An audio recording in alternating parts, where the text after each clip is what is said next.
Hello प्यारे दोस्तों, मैं हूं संजीव और आपका स्वागत करता हूं अपने YouTube चैनल संजीव पे। तो कैसे हो आप सब? उम्मीद करता हूं बहुत ही बढ़िया होंगे। तो आज का टॉपिक है हमारा बहुपद, यानी क्लास 10th का चैप्टर नंबर 2 है बहुपद। बिहार बोर्ड 2027 के स्टूडेंट्स के लिए ये वीडियो बहुत ही खास होने वाला, और ये वीडियो हम उन सभी के लिए, यानी कि जो बच्चे क्लास 9 में बहुपद नहीं पढ़ा है और वो क्लास 10th में आकर के बहुपद के बेसिक्स नहीं जान रहे, तो चलिए है ना इस वीडियो के माध्यम से आप सबको ये सारे टॉपिक्स का मतलब क्या होता है सबसे पहले जानो। बहुपद का यानी पहले डेफिनेशन समझो कि डेफिनेशन क्या है बहुपद का। लिखो, है ना। सबसे पहली बात कि भाई आपको ये सारी चीजें आपको लिखनी है कॉपी में, जो है ना, इसको नोट्स करना है, नोट्स बनाने हैं, तभी आप इसको अच्छे से सीख पाओगे। तो बहुपद क्या होता है? एक ऐसा बीज व्यंजक, एक ऐसा, है ना, ऐसा बीज व्यंजक जिसमें चर, है ना, एक ऐसी बीज व्यंजक जिसमें चर की घात, बीजीय व्यंजक जिसमें चर की घात, जिसमें चर की घात, जिसमें चर की घात एक अऋणात्मक संख्या हो, एक अऋणात्मक अऋणात्मक अऋणात्मक पूर्ण संख्या हो। इसका मतलब क्या होता है? अऋणात्मक का मतलब जो चर की घात होनी चाहिए ना, वो अऋणात्मक यानी माइनस में नहीं होनी चाहिए। ठीक है, अऋणात्मक और पूर्ण संख्या होनी चाहिए। पूर्ण संख्या आपने पढ़ा है सर, बिल्कुल चैप्टर 1 में पढ़ा था। पूर्ण संख्या क्या होती है? वह संख्या सर जो जीरो से स्टार्ट होता हो और वो काउंटिंग्स में आता जाए, जैसे 1 2 3 4 5 6, इस टाइप को पूर्ण संख्या कहते थे। एक ऐसी बीजीय व्यंजक जिससे चर की घात एक अऋणात्मक पूर्ण संख्या हो एवं, है ना, एवं एवं चर की घात, चर की घात, चर की घात ना तो, ना तो भिन्न में हो, भिन्न में हो, में हो, उसे हम लोग बहुपद कहते हैं। बहुपद किसे कहेंगे? कहते हैं एक ऐसी बीजीय व्यंजक को बहुपद कहेंगे जिसमें चर की जो घात है ना, वो अऋणात्मक पूर्णांक संख्या होना चाहिए, यानी कि माइनस में नहीं होनी चाहिए, है ना। अब उसके बाद सर इसका एक जनरलाइज रूप क्या है? बहुपद का जो है ना एक फॉर्म होता है जिसको हम लोग सामान्य रूप कहते हैं। तो बहुपद का हमारे पास ये जो सामान्य रूप है ना, ये कैसा सामान्य रूप है? जैसे आपने एक फॉर्मूला स्ट्रक्चर्ड होता है सारा चीज मैथ्स में, जैसे आपने यूक्लिड विभाजन एल्गोरिथम में देखा था कि उसका एक सामान्य रूप होता था भाई, भाज्य बराबर भाजक गुना भागफल जोड़ शेषफल। उसी तरीके से इस बहुपद का सामान्य रूप क्या होता है? कह रहे बहुपद जब भी लिखा जाता है तो ऐसे लिखा जाता है, a n x to the power n. ठीक है, फिर अगला पद होता है, इसको पद कहते हैं, यानी जितना पद जोड़ेंगे उसको पद कहेंगे। ए एन, है ना, a n minus one x to the power n minus one. ठीक है, और फिर इसी तरीके से चलते जाएंगे, और ये कहीं ना कहीं A1 और A0 आएगा, मतलब पदों की संख्या ना ऐसे कुछ आधे रहेगा, तो इसको कहते हैं इसका सामान्य रूप, है ना। बहुपद का जो है ना एक सामान्य रूप है। और बहुपद में कोई दो तीन चीजें बहुत ही ज्यादा इंपॉर्टेंस रखता है। सबसे पहली बात तो बहुपद की घात, उसके बाद बहुपद का पद, है ना। दो चीज बहुत ज्यादा इंपॉर्टेंट रखता है बहुपद में, वो क्या क्या है? पद और घात। पद क्या होता है और घात क्या होता है, इसके बारे में जानो पहले आप, है ना। पद यानी अगर आपसे कोई पूछा जाए भाई बहुपद का पद क्या होता है, तो पद के बारे में आप बताइएगा, है ना। किसी भी बहुपद में जब प्लस या माइनस से अलग किया जाता है, किसी भी बहुपद को प्लस या माइनस से अलग किया जाता है, तो उसके प्रत्येक भाग को पद कहा जाता है। क्या लिखिएगा पद में, है ना। आपको एक स्ट्रक्चर्ड नोट्स बनाने हैं ना इसके, तो इसलिए आपको लिखना जरूरी है, क्योंकि देखो मैथ्स में मैं जानता हूं कि सवाल बहुत ज्यादा आना है, लेकिन उससे पहले आपको कॉन्सेप्ट भी तो आना चाहिए, तो इसलिए ये सारी चीजें आपको याद होनी चाहिए, है ना। पद क्या होता है भाई? कहते हैं बहुपद में, बहुपद में, बहुपद में जब, जब, है ना, बहुपद में जब किसी, किसी संख्या,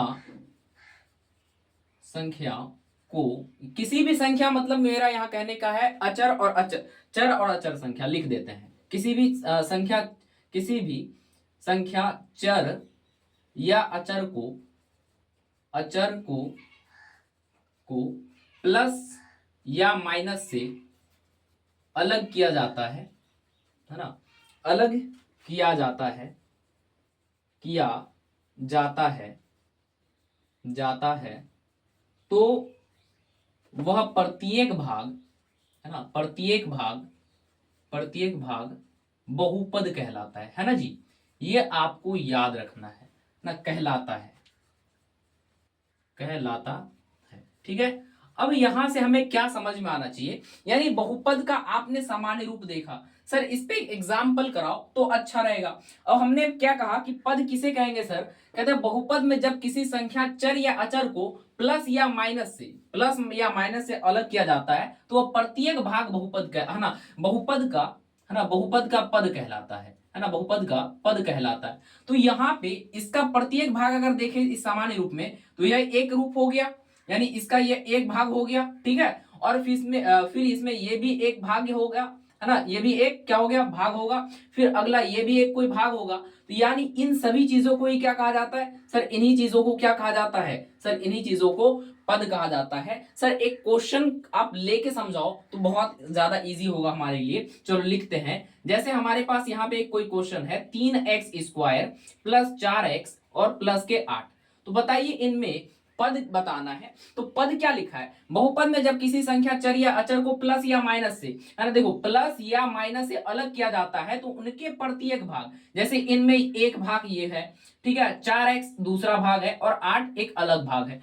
तो यानी इन्हीं भाग को क्या कहा जाता है, पद कहा जाता है। इन्हीं भाग को क्या कहा जाता है सर, पद कहला जाता है। तो यानी पद के बारे में आपने जाना कि पद क्या होता है सर, पद होता है सिंपल बहुपद में जब किसी भी चर या अचर संख्या को प्लस या माइनस से अलग किया जाएगा तो उनके प्रत्येक भाग को ही क्या कहेंगे सर, बहुपद का पद कहते हैं, ठीक है। अब यहां से एक बात और आती है, आपसे पूछा जाएगा भाई घात किसे कहते हैं, ठीक है। ये वाले जो है ना आपको क्लास 10th में ऑब्जेक्टिव क्वेश्चन में करने में बहुत ज्यादा मदद करेंगे। जब मैं ऑब्जेक्टिव क्वेश्चन कराऊंगा तो देखना कितना ज्यादा यहाँ पे, है ना, क्वेश्चंस आएंगे हमारे पास। जैसे घात की बात कर लेते हैं, अब हमने पद के बारे में बात कर लिया, अब आ जाओ घात के बारे में बात करते हैं, ठीक है। घात क्या होती है ना, घात क्या होती है, किसी भी बहुपद के अधिकतम, है ना, ऐसे लिखिए घात के बारे में। इन्होंने आपने इसको क्या पद के बारे में लिखा, फिर आप लिखो घात के बारे में, है ना, किसी भी बहुपद में, घात के बारे में लिखिएगा, किसी भी बहुपद में चर के, किसी भी बहुपद में, में चर की अधिकतम घात को, है ना, किसी भी बहुपद में चर की अधिकतम घात को, इसको इरेज कर देते हैं, ठीक है, इसको इरेज कर दिया हमने, है ना, किसी भी बहुपद में चर की अधिकतम घात को, चर की अधिकतम घात को बहुपद का घात कहा जाता है, अधिकतम घात को बहुपद का घात कहा जाता है। क्या यह बात आपको क्लियर हुआ, ठीक है। क्लियर नहीं हुआ तो अभी हम करा देते हैं, घात को बहुपद, है ना, घात को, अधिकतम घात को बहुपद का घात कहते हैं, बहुपद का घात कहते हैं, ठीक है सर। सर इस पे अगर आप एक क्वेश्चन करा दो तो और अच्छा रहेगा। कह रहे किसी भी बहुपद में चर की अधिकतम, यानी कोई भी बहुपद रहता है तो बीजीय व्यंजक मतलब कि वो है ना एल्जेब्रिक एक्सप्रेशन में लिखा हुआ है, यानी उसके जो चर का अधिकतम घात होगा उसी को हम लोग क्या कहेंगे, बहुपद की घात कहेंगे। जैसे हमारे पास एक क्वेश्चन है, एक क्वेश्चन हमारे पास ये है, जैसे आपके पास यहाँ पे लिख लेते हैं इसको क्वेश्चन को, ठीक है। हमारे पास क्वेश्चन है 2x² प्लस 5x और प्लस 8, है ना, जरा बताओ इसमें अधिकतम घात कितना है। सर पहली बात कि चर की अधिकतम घात देखनी है तो यहाँ पे कितना चर संख्या है सर, 2 चर, है ना, पद है। तो पद में, है ना, ये वाला जो है ना सर बड़ा घात है, तो यानी इसीलिए बहुपद की घात यहाँ कितना हो जाएगा, 2 हो जाएगा, है ना। क्या यह बात आपको समझ में आया, है ना।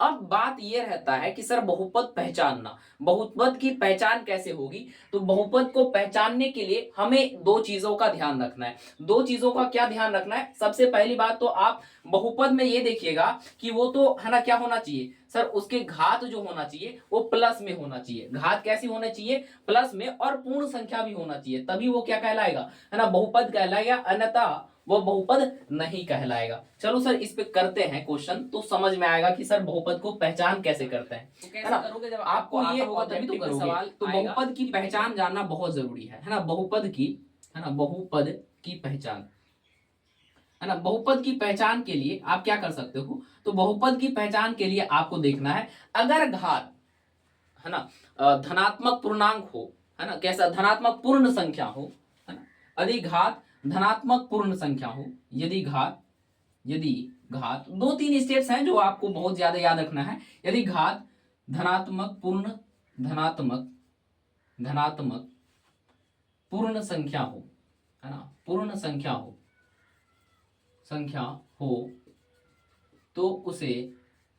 तो उसे बहुपद कहा जा सकता है। यानी घात ये है ना, बस घात के आधार पर देखना है ना, बहुपद कहा जा सकता है। सर एग्जाम्पल बता दो, कहा जा सकता है। सर एग्जाम्पल बता दो, लो एग्जाम्पल लिखो। सबसे पहली बात, हमारे पास कोई है ना इक्वेशन है 9x² प्लस 5x प्लस 8, ठीक है, ये अपने पास कोई इक्वेशन है। तो आप जरा बताइए क्या यह बहुपद होगा? सर बहुपद होने के लिए हमें क्या देखना है कि सर उनकी घात को देखना है। अगर घात धनात्मक पूर्णांक है तो हम लोग कह सकते हैं कि यह बहुपद है। अब सर इनमें एक चीज और बात याद रखनी है, अगर घात है ना, यदि घात जो है ना या तो भाई ऋणात्मक होगा, अगर घात ऋणात्मक हो गया, घात ऋणात्मक है ना, ऋणात्मक या भिन्न संख्या हो जाए, है ना, भिन्न संख्या हो जाए तो वह बहुपद नहीं कहलाता है, तो वह बहुपद नहीं कहलाता है। सर इस पे भी एक एग्जांपल कहला दो, तो वह बहुपद नहीं कहलाता है। इस पे भी एक एग्जांपल है ना करा दो, एग्जांपल है ना, नहीं कहलाता है। सर ले एग्जांपल करते हैं इस पे, है ना। एग्जांपल में एक क्वेश्चन है हमारे पास 9x⁻³ plus 4x² plus 8x plus 9, बताओ क्या यह बहुपद है? सर सबसे पहली बात इसकी घात देखनी है। सर घात यहाँ पे कितना है? सर अधिकतम घात 2 है, लेकिन यहाँ पे जो है ना सर, यहाँ पे घात हमारे पास कितना है? -3। घात कितना है? -3। तो यानी कि यह बहुपद होगा या नहीं होगा? बताओ सर, यह बहुपद नहीं होगा। क्यों नहीं बहुपद होगा? क्योंकि ये जो है ना सर, है ना, माइनस में है, और जब माइनस में हो तो वह बहुपद नहीं होता है। पहली बात यह हो गया कि बहुपद कैसे पहचान करेंगे, अगर घात माइनस में होगा तो हम लोग बहुपद नहीं कहेंगे। और फिर दूसरी बात कि अगर घात भिन्न संख्या में हो, जैसे यहाँ पे देख लो इस टाइप के क्वेश्चन है, जैसे एग्जांपल में और ले लेते हैं 3x² माइनस है ना 3x है ना 3x पे पावर 1/2 प्लस 9x प्लस 8, तो क्या यह बहुपद होगा?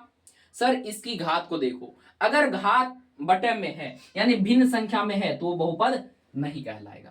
अगर घात भिन्न संख्या में है तो बहुपद नहीं कहलाएगा, ठीक है। तो यानी बहुपद की पहचान करने के लिए हमें दो चीजों का ध्यान रखना है। पहली तो अगर घात अगर ऋणात्मक संख्या हो तो बहुपद नहीं होगा, और दूसरा अगर वो घात कह सकते हैं किसमें? भिन्न संख्या में हो, तब भी वह बहुपद नहीं कहलाएगा। चलो सर और एक एग्जांपल करोगे तो और अच्छे से क्लियर हो जाएगा। जैसे आपको कई बार मिलता है ऐसे वाला एग्जांपल, जैसे अंडर रूट में 3x है ना प्लस की 9x प्लस 8 बराबर है ना 9x प्लस 8, क्या यह बहुपद है? जरा बताओ सर। इनको देखो कि अंडर रूट का मतलब क्या होता है? अंडर रूट का मतलब होता है सर पावर हाफ, यानी 3x पे पावर कितना लगा हुआ है? 1/2, यानी हाफ का मतलब 1/2 ही होता है। तो 3x पे पावर 1/2 है, तो यहां पे देखो क्या हो गया, 3x power 1/2 plus 9x plus 8, तो क्या यह बहुपद होगा भाई?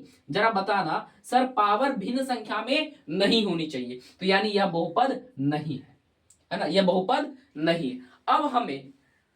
अब हमें थोड़े इसके और आगे क्वेश्चंस को करने चाहिए, है ना। अब यहां तक आपको उम्मीद है पूरा क्लियर होगा। चलिए फटाफट से कुछ क्वेश्चंस करते हैं और आप उसका जवाब दीजिए फटाफट से, है ना। मैं कुछ क्वेश्चन लिखता हूं, आपको जवाब। तो यहाँ पे देखिए पहला प्रश्न क्या है अपने पास, कह रहे निम्नलिखित में बहुपद की पहचान करें, है ना। क्या करना है? बहुपद की पहचान करना है। अच्छा बहुपद की पहचान कैसी होती है? सर घात से देखो, घात कैसी होनी चाहिए? सर बहुपद होने के लिए घात जो होना चाहिए एक पूर्ण संख्या होना चाहिए। घात यानी पूर्ण संख्या कहने का मतलब 0 1 2 3 इस तरीके से कोई संख्या होनी चाहिए, है ना। घात पूर्ण संख्या होनी चाहिए तो बहुपद कहलाएगा। अच्छा बहुपद नहीं होने के लिए क्या होता है? सर बहुपद नहीं होने के लिए घात जो होना चाहिए वो हो माइनस में, है ना। अगर घात माइनस में हो जाए, है ना, घात जो है यदि माइनस में हो जाए, या फिर घात जो है ना वो है ना अंडर रूट में हो जाए, या फिर कह सकते हो संख्या या तो अंडर रूट में हो जाए या घात हाफ हो जाए, तब वह बहुपद नहीं होता है। तो यहाँ पे आप पहला प्रॉब्लम कीजिए। पहला प्रॉब्लम है 3x² प्लस 9x प्लस 8, क्या यह बहुपद कहलाएगा? सर सबसे पहली बात, बहुपद को देखने के लिए, जानने के लिए, पहचानने के लिए हमें उसकी घात को देखना है। तो घात हमारे पास कितना है यहाँ पे? सर घात है इन बहुपद में, कह रहे कि घात कैसे देखा जाता है? सर बहुपद के सबसे अधिकतम घात को क्या कहा जाता है? बहुपद का घात। यानी इसमें घात कितना है सर? +2। अगर +2 घात है यानी यह एक इसका मतलब यहाँ यानी ये वाला जो होगा 3x² प्लस 9x प्लस 8, क्या यह बहुपद कहलाएगा? सर बिल्कुल कहलाएगा, क्योंकि घात क्या है सर, घात यहाँ प्लस में है, घात प्लस में है, तो यानी ये बहुपद कहलाएगा। चलिए जी, अब नेक्स्ट प्रॉब्लम फटाफट आप कमेंट में आंसर कीजिए, क्या यह बहुपद होगा? सर देखते हैं क्वेश्चन क्या है, 5x³ plus 4x² plus 3x plus 8, क्या यह बहुपद है? सर बहुपद जानने के लिए हमें देखना होगा इसकी घात। सर घात 3 है, 2 है, तो यानी ये जो घात है प्लस में है, अगर घात प्लस में है तो यानी वह बहुपद होगा या नहीं होगा? सर यानी वह बहुपद होगा। फिर नेक्स्ट प्रॉब्लम देखिए, नेक्स्ट क्या है, 3x power 1/2 plus 9x plus 3, तो बताइए क्या यह बहुपद होगा? सर पावर जो है ना बटा में नहीं होनी चाहिए, यानी भिन्न संख्या में पावर नहीं होनी चाहिए, क्या यह बहुपद होगा? सर बिल्कुल यह बहुपद नहीं होगा। नेक्स्ट क्वेश्चन कीजिए, क्वेश्चन नंबर 4 क्या है, अंडर रूट में x प्लस 9x प्लस 4, क्या यह बहुपद होगा? आपको फटाफट से सोचना है और बताना है। Sir under root x plus 9x plus 4 देखा जाए तो यानी अंडर रूट x का मतलब क्या हो गया यहाँ पे, ये जो अंडर रूट x है इसका मतलब यहाँ पे है ना, इस क्वेश्चन को यहाँ हल कर रहा हूं मैं, है ना, यहाँ पे इसका मतलब हो गया x पे power half plus 9x plus 4, क्या यह बहुपद कहलाएगा? सर बहुपद नहीं कहलाएगा, क्योंकि पावर जो है ना सर यहाँ बटे में है, पावर यानी बटा में है, तो इसका मतलब यह बहुपद नहीं कहलाएगा। जरा बताओ, है ना, नेक्स्ट 5 नंबर क्वेश्चन बताओ, क्या यह बहुपद होगा? 3x² plus under root x plus 3, sir ये भी बहुपद नहीं होगा, क्योंकि अंडर रूट x का वैल्यू कितना हो जाएगा? 1/2, और जब भी पावर 1/2 हो जाए या 3/2 हो जाए या कोई भी भिन्नात्मक संख्या आ जाए या कोई भी फैक्टराइजेशन वाला संख्या आ जाए तो यानी उसको बहुपद नहीं कहते हैं। और नेक्स्ट हमारे पास क्वेश्चन नंबर 6 है, 3x पे पावर -3 प्लस 9x प्लस 5, क्या यह बहुपद होगा? इसके बारे में बताना है। सर पावर देखना है, पावर सर माइनस में है, पावर माइनस में है, क्या यह बहुपद कहलाएगा? सर पावर माइनस में है तो बहुपद नहीं कहलाएगा। ठीक है, अब फिर ये वाला क्वेश्चन कीजिए जरा, question number 7, 9x² plus 9x plus 2, क्या यह बहुपद है? सर बहुपद की बात कह रहा है, जब बहुपद की बात कहे ना तो हमें उसकी घात देखनी चाहिए। सर घात यहाँ पे प्लस में दिख रहा है, तो यानी यह बहुपद होगा सर जी, है ना, यह बहुपद होगा। नेक्स्ट अपने पास क्या है ना, नेक्स्ट अपने पास क्वेश्चन नंबर 8 है, 3x power -2 plus 9x plus 4, क्या वह बहुपद है? सर बहुपद होने के लिए पावर जो होना चाहिए माइनस में नहीं होना चाहिए, लेकिन यहाँ माइनस में है, तो यानी यह बहुपद नहीं होगा। नेक्स्ट इसका जवाब दीजिए फटाफट, 9th का आंसर फटाफट से दीजिए, क्या होगा? माइनस में है ना, यहाँ पे अंडर रूट 3x है, तो इसको जब आप सॉल्व कीजिएगा तो यह आएगा कितना, 3x पे पावर 1/2 प्लस 8x प्लस 9, क्या यह बहुपद है? सर ये बहुपद नहीं हो सकता, क्योंकि पावर जो होगा ना, पावर अगर हाफ है तो बहुपद नहीं कहलाता है, तो बहुपद नहीं कहलाता है। जरा बताओ 10th नंबर का क्या हो जाएगा, 3x plus 2x² plus 8, sir इसमें बहुपद जो है ना होगा, क्योंकि पावर जो है ना प्लस में है। क्या यह बात आपको समझ में आएगी? उम्मीद करता हूं बहुत ही बढ़िया से आपको क्वेश्चंस प्रॉब्लम है ना करने को मिला होगा। और अगर आप कोई भी बच्चे है ना, आपको आप चाहते हो कि सर इतने क्वेश्चंस तो क्या होगा, तो आप क्या कर सकते हो, क्वेश्चंस के लिए है ना, क्वेश्चंस के लिए आप इसी चैनल पे है ना, इसी चैनल के लिंक पे एक लिंक है व्हाट्सएप ग्रुप का, है ना, वहां पे ज्वाइन हो जाओ, है ना, व्हाट्सएप, है ना, व्हाट्सएप ग्रुप होकर के लिंक दिखेगा, है ना, आप वहां पे जुड़ जाओ, जो फ्री में आपको है ना नोट्स पीडीएफ, है ना, फ्री में आपको मिलेगा नोट्स पीडीएफ, है ना, नोट्स, और उसके बाद फिर डेली के जो क्वेश्चंस होंगे और चैप्टर वाइज, और साथ ही के साथ यानी इतना डिटेल में क्वेश्चन होगा जिसमें पीवाईक्यूज होगा, मॉडल पेपर्स होंगे, और आने वाले जो संभावित क्वेश्चंस है वो भी हमने डाल रखा है। तो आप लोग जरूर से व्हाट्सएप ग्रुप को ज्वाइन करो, और साथ ही साथ आप क्या कर सकते हो, इस चैनल को सब्सक्राइब करो, और इसी तरीके के मजेदार कॉन्सेप्ट्स के वीडियो के लिए। और ये वीडियो सीरीज का पहला नंबर वीडियो है, तो आप लोग जैसे जैसे ये वाला देखोगे तो फिर आपका सेकंड पार्ट भी देखना बहुत जरूरी है, क्योंकि चैप्टर 2 को हम लोग टोटल है ना 5 सीरीज में बांटे, तो यानी 5 पार्ट में बांटे, तो पांचों पार्ट देखना तो अनिवार्य है। चलिए वीडियो को है ना यही खत्म करते हैं, नहीं तो ज्यादा लंबी हो जाएगी। और आप सभी को एक बात से है ना, एक बात कहता हूं भाई, अगर आप स्टूडेंट हो है ना, तो इस चैनल पे आकर के जरूर सब्सक्राइब करो, ताकि ऐसे ही वीडियोस बहुत है ना सारे मिलेंगे आप हमारे चैनल पे, और इसी तरीके से आप डेली पढ़ते रहो। ज्वाइन कर लेना है नोट्स के लिए, पीडीएफ नोट्स के लिए, उसके बाद डीपीपी के लिए, होमवर्क के लिए।